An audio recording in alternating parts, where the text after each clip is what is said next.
मित्रांनो, महाराष्ट्रामध्ये एक विषय सध्या खूप चर्चेत आहे. तो विषय म्हणजे पाण्याची टंचाई, तो विषय म्हणजे दुष्काळ. महाराष्ट्रामध्ये काही असे शहर आणि असे गाव आहेत, ज्या गावामध्ये पाण्याचा काहीच प्रॉब्लेम नाही. जसे की आपण कोकण साईडला गेलं तर तिकडे त्यांना पाण्याचा एवढा काही प्रॉब्लेम नाहीये. पण महाराष्ट्रामध्ये एक असा विभाग आहे, त्या विभागामध्ये पाण्याचा हा खूप मोठा प्रॉब्लेम आहे. तर तो आहे मराठवाडा.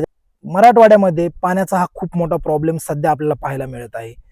तर का मला एक गोष्ट कळत नाही, ह्याच्या मागचं आपण कधी कारण जाणून घेतलंय का, की हा पाण्याचा जो प्रॉब्लेम आहे तो मराठवाड्यामध्ये का आहे?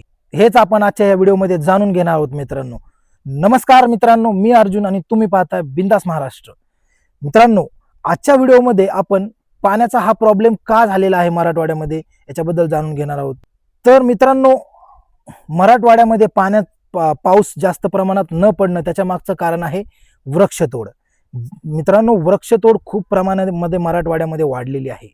मराठवाड्यामध्ये तुम्ही जर चेक करत असाल, तुम्ही जर माहिती काढाल तर पहिल्याच्या मुकाबल्यामध्ये आता मराठवाड्यामध्ये खूप जास्त वृक्षतोड झालेली आहे. तर वृक्षतोड हा मेन प्रॉब्लेम आहे पाऊस न पडण्याचा. कुठल्या तरी एका कंपनीनं, माननीय राज ठाकरे साहेब, त्यांनी एक स्टेटमेंट दिलं होतं. त्यांनी सांगितलं होतं की कुठल्या तरी एक कंपनीनं एक स्टेटमेंट, त्यांचा एक सर्वे केला होता. त्या सर्वेमध्ये त्यांनी सांगितलं होतं की मराठवाड्याकडे जर आता लक्ष दिलं नाही, निसर्गावर मराठवाड्याच्या लक्ष दिलं नाही, तर येणाऱ्या काही 20-25 वर्षामध्ये मराठवाड्याला रेगिस्तान बनवण्यापासून कोणीही रोखू शकत नाही. ते स्टेटमेंट तुम्ही पण जाऊन चेक करू शकताय. पण मित्रांनो, ह्याच्या मागची जी गोष्ट आहे याच्यावर खूप लक्ष देण्याची ही गोष्ट आहे.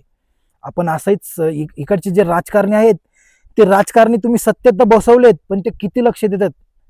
आपल्या पूर्वजांनी आपल्यासाठी झाडे लावली, आपल्यासाठी निसर्ग जपून ठेवला, आपल्यासाठी शेती ठेवली, पण आपण त्यांच्यासाठी काय करतो? आपण आपल्या येणाऱ्या पिढींसाठी काय ठेवले? काहीच नाही ठेवलं. आपण आपल्या येणाऱ्या पिढींसाठी निसर्ग खतम करत चाललेलो आहेत. तर मी सर्वांना विनंती करतो की कृपया करून, मी स्वतः अशा ठिकाणी मराठवाड्यामध्ये खूप फिरलो आहे, जिथे मला पहिले एवढे झाडं दिसायचे ना, आता झाडे त्या ठिकाणी गेलं तर काहीच नाही, एकदम सफाट झालेलं आहे. हे पाहून खूप कुठंतरी वाईट वाटतं आणि ह्याच्यामुळेच पाऊस हा मराठवाड्यामध्ये पडत नाहीये, मराठवाड्यामध्ये पावसाचं वातावरण बनत नाहीये.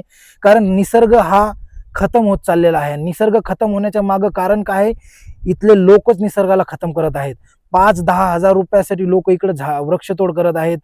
आणि काही प्रॉब्लेम असा की वृक्षतोड, अरे वृक्षतोड करायला एका एका झाडाची लाईफ किती असते? त्या झाडाला छोट्याचं मोठं व्हायला किती वेळ लागतो? आणि तुम्ही अवघ्या 5-10 मिनिटांमध्ये ते झाड तोडता. थोडं पण तुम्हाला विचार येत नाही की यार, हे झाड आम्हाला फळ देऊ शकतं, हे झाड आम्हाला सावली देऊ शकतं, हे झाड आम्हाला शुद्ध ऑक्सिजन देऊ शकतं. मी तुम्हाला एक गोष्ट आवर्जून सांगतो, येणाऱ्या काळामध्ये तुम्हाला प्रत्येक गोष्ट ही पैशाने विकत भेटेल, प्रत्येक गोष्ट, पण शुद्ध ऑक्सिजन आणि शुद्ध अन्न हे तुम्हाला भेटणार नाहीये. त्याच्यामुळे निसर्ग हा जपला पाहिजे. काही लोक पाऊस येण्यासाठी पूजा पाठ करतात आणि यज्ञ करतात. पूजा पाठ करणं, यज्ञ करणं गलत काम नाहीये. पूजा पाठ यज्ञ हे केलंच पाहिजे, पण फक्त पूजापाठ यज्ञ नाही केलं पाहिजे. सर्वात मेन जो प्रॉब्लेम आहे तो आहे वृक्षतोड. वृक्षतोड जर थांबली तरच आपल्या इकडे पावसाचे प्रमाण वाढेल, पाऊस पडेल आणि आपल्या इकडे पाण्याचा प्रॉब्लेम हा कुठंतरी थोडा सुटल्यासारखा वाटेल. जर वृक्षतोड अशीच राहत चालली तर तुम्ही कितीही पूजा केले, कितीही यज्ञ केलं, त्याने काही फरक पडणार नाही. कारण निसर्ग हा आपल्यासाठी बनलेला आहे. आपण जर त्याला खतम करत चाललेलो असेल तर निसर्ग आपल्याला कधीच साथ देणार नाही. एक गोष्ट मी तुम्हाला आवर्जून सांगतो, प्रत्येक गावामध्ये प्रत्येक सरपंचानी 2 गोष्टी जर अशा राबवल्या, एक म्हणजे वृक्षतोडीवर बंदी. वृक्षतोडीवर बंदी म्हणजे कसं? प्रत्येक गावातल्या सरपंचांनी जर असा विचार केला की मी माझ्या ह्या गावामध्ये, जो बी माझा एरिया आहे, त्या गावामध्ये कोणीही झाड तोडलं, त्या व्यक्तीला 50,000 ते 1,00,000 दंड आकारण्यात येईल. हा एक. आणि दुसरी गोष्ट, गावातील सरपंचाने गावामध्ये स्वच्छता अभियान राबवले पाहिजे. ह्या 2 गोष्टी केल्याने मी नक्कीच सांगू शकतो की क्लीनेस्ट विलेज ऑफ इंडिया या वर्ल्ड होण्यासाठी तुमच्या गावाला कोणीही रोखू शकत नाही. महाराष्ट्रामध्ये खूप गावं आहेत. त्या गावामध्ये तिथल्या लोकांनी, तिथल्या सरपंचांनी स्वतःचा दिमाग चालवून एक अभ्यास करून खूप चांगलं त्या गावाला प्रगती दिली आहे. त्या गावाला नैसर्गिक गाव बनवलं आहे. त्या गावामध्ये ना पाण्याची कमी आहे, ना स्वच्छता त्या गावामध्ये एकदम आहे. यार किती हे, म्हणजे एक साधे लोक आहेत, पण ह्यांनी विचार केला, ह्यांनी निसर्गावर प्रेम केलं, तेव्हाच जाऊन त्यांच्या गावामध्ये कुठेतरी निसर्ग हा एकदम चांगला दिसलेला आहे. हा व्हिडिओ माझा खास करून मराठवाड्यातल्या लोकांसाठी आहे. प्लीज तुमच्या आसपास कोणी झाड तोडत असेल तर झाड तोडणं बंद करायला सांगा यार. ते मला तुम्हाला एक गोष्ट सांगतो, एक आपल्याला जो बिश्नोई समाज आहे राजस्थानमध्ये, त्या लोकांकडून आपल्याला एक गोष्ट खूप शिकण्यासारखी आहे यार. त्या लोकांनी जे तुम्हाला माहिती आहे, ज्यांचे ते लेडीज होत्या पहिल्या, जेव्हा तिकडे वृक्षतोड व्हायची तर ते लोक तिकडचे लोक जाऊन झाडाला वेळखा घालायचे आणि वृक्ष तोडून नाही द्यायचे यार. पण आपल्या इकडे काहीच नाही असं. इकडं कोणी पण येते, झाडं तोडते बिंदास. ज्या ठिकाणी 15 झाडं होते एक 10-15 वर्षापूर्वी, आज त्या ठिकाणी एक पण झाड नाही.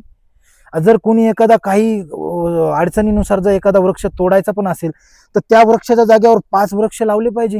एका वृक्षाची लाईफ ही किती मोठी असते, छोट्यापासून मोठं बनण्यासाठी त्याला किती वेळ लागतो, आणि बिंदास लोक वृक्षतोड करत आहेत.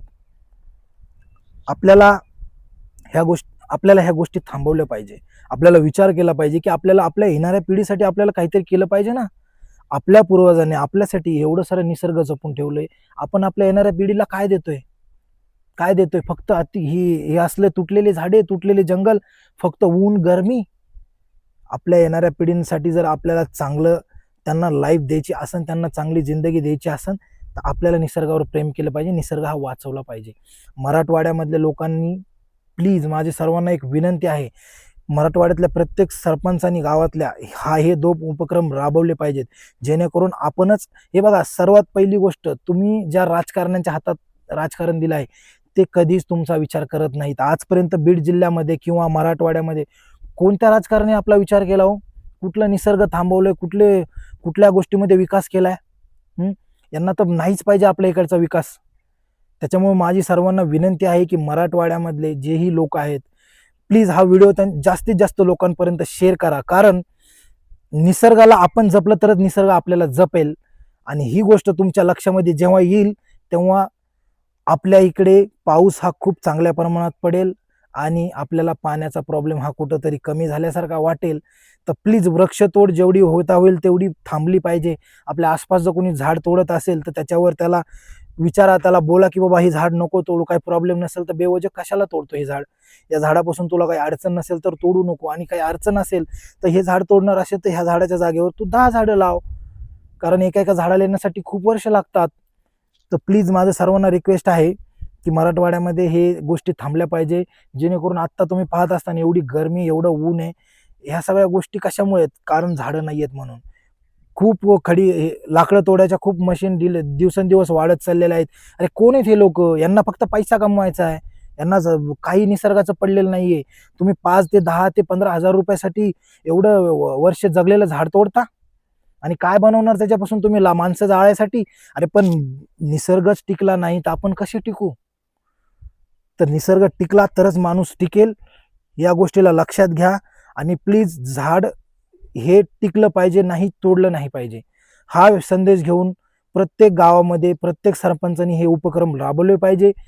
तर आपल्या जिल्ह्यामध्ये किंवा आपल्या मराठवाड्यामध्ये वृक्षतोडीचं प्रमाण हे कमी होईल. आणि हा मेन विषय आहे इकडे पाऊस न पडण्याचा. मित्रांनो, व्हिडिओ आवडला तर व्हिडिओला लाईक करा, जास्तीत जास्त लोकांपर्यंत हा व्हिडिओ शेअर करा. तर भेटूया नवीन व्हिडिओमध्ये. तोपर्यंत जय हिंद, जय महाराष्ट्र.